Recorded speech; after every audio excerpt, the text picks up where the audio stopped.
আল্লাহ একদম আমাদের নাম না কেটে দেয় তাহলে তো আমরা ইনশাল্লাহ ক্ষমতায় আসবো, এরকম সবাই বলে। তো সেই জন্য আমাদের কোনো চিন্তার কারণ নাই।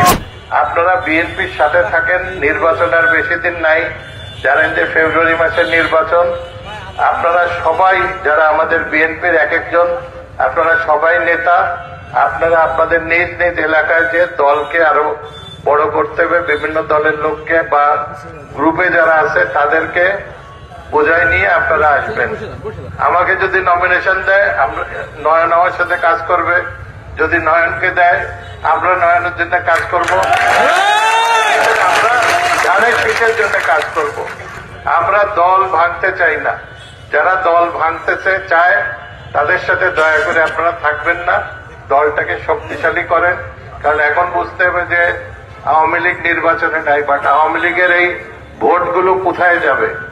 আওয়ামী লীগের এই ভোটগুলো হয়তো জামাতে যেতে পারে, বা কিছু ভোট নাও আসতে পারে, কিছু ভোট আমাদের কাছে আসতে পারে। সেই জন্য আওয়ামী লীগ করে বলে তাদেরকে আমরা দূরে ঠেলে দেব না। তারা তো ভোটার, তারা তো ভোট দিতে আসবে। সেই জন্য আমাদের সবসময়, এর আগে কিন্তু আমরা জামাতের সাথে একসাথে নির্বাচন করছি গত 2 বার। এখন জামাত আলাদা নির্বাচন করবে।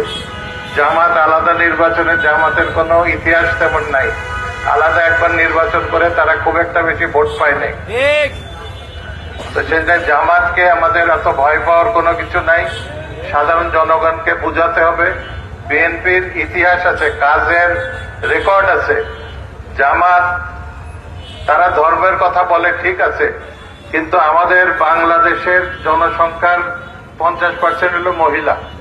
এখন কেউ যদি বলে মহিলারা বাইরে যেতে পারবে না, কাজ করতে পারবে না, এখনকার যুগে যেখানে আল্লাহ যেখানে মানা করে নাই, আল্লাহ কোরআন শরীফে মহিলা পুরুষকে সমানভাবে যত জায়গা বলে পুরুষ মহিলা পুরুষ মহিলা আল্লাহ এইভাবে বলে আসছেন।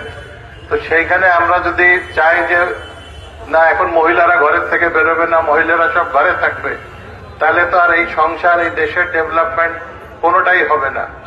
তো এই জিনিসগুলো আপনাদের জনগণকে বোঝাতে হবে, সবাইকে বোঝাতে হবে। দল বড় করতে হবে, প্রত্যেকের নিজের নিজের ওয়ার্ডে, গ্রামে, ইউনিয়নে, সব জায়গায় দলকে ভারী করেন, দলকে বড় করেন, দলকে বুঝায়, দলের লোক আনেন। ইনশাল্লাহ আমরা সবাই বলতেছে, পত্রপত্রিকায় সব জায়গায় দেখেন যে বিএনপি ক্ষমতায় যাবে, এটা প্রায় নিশ্চিত। যদি আল্লাহ একদম আমাদের নাম না কেটে দেয় তাহলে তো আমরা ইনশাল্লাহ ক্ষমতায় আসবো, এরকম সবাই বলে। তো সেই জন্য আমাদের কোনো চিন্তার কারণ নাই, ইনশাল্লাহ আমরা ক্ষমতায় আসবো। তা আপনারা সবাই এক। আমার আপনাদের কাছে একটাই অনুরোধ, আমাদের আজকে আসা এবং প্রত্যেকটা জায়গা আমরা বোঝাচ্ছি, দলকে বিভক্ত করেন না, দলকে ছোট করেন না।